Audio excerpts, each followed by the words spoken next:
Do you really think that the Shenfang Special Forces are all crazy people who cheer for the Emperor's victory and voluntarily rush to the enemy's warship? 5,882 average-age 17-year-old boys were forced to get on a suicide plane. Japan claims that they voluntarily gave their lives for the Emperor. But in the survivor's diary, it is written that the legs are so soft that they need to be pushed on the plane. Before departure, he cried and scolded that the military was a bastard. After the Midway naval battle in 1942, the Japanese elite pilots suffered heavy losses. After the Mariana Trench in 1944, the Japanese Naval Air Force lost almost all of its combat power. At this time, the U.S. military can produce 9,000 aircraft a month. On the other hand, Japan can only produce 1,800 aircraft a month. The fuel shortage needs to be replaced by alcohol, and the performance of the aircraft has been behind the U.S. military for 2 generations. At this moment, the Japanese army is facing the iron red flow of the U.S. military landing in the Philippines. The defense plan of Lei-in Bay is gradually falling into a deadlock. At this time, the Japanese naval general Toshiro proposed a tragic strategy: one man, one machine, one sword. This is undoubtedly using the lives of the pilots to exchange for the results of the war. In order to prevent the pilots from escaping, they also decided to dismantle the aircraft carrier, kill the cabin door, and load 250 kilograms of explosives on the plane to build a man-made missile. Finally, they named this special force as the Shenfang Special Force.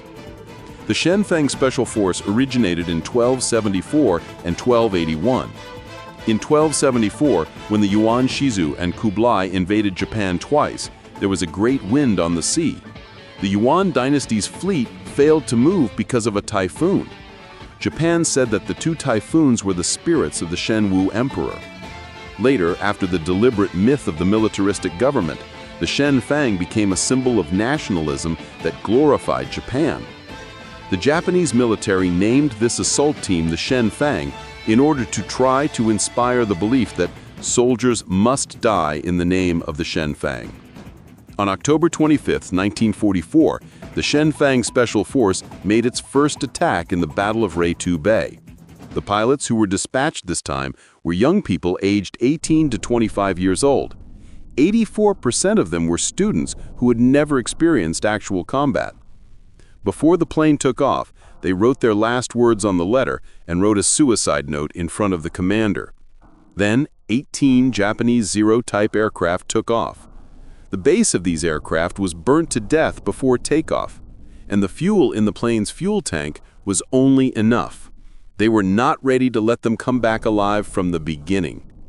Later, on the east coast of Reitu Bay, the Japanese aircraft launched an attack on the U.S. aircraft carrier. The Japanese aircraft flew through the clouds and landed vertically and collided with the U.S. warship. It also proved that Japan was not afraid of death and successfully defeated the U.S. aircraft carrier. Later, Japan developed the water-under-the-water killer and modified the 93-4 torpedo so that it could load 3 times as many explosives and let a single person control the forward-looking navigation. At first, the torpedo still had an escape system, but in 1944, the Japanese officers directly canceled the escape system. The drawback of this torpedo was that its maximum range was only 78 kilometers, and it needed a mothership tank to close in to the American fleet, and then it could launch the torpedo.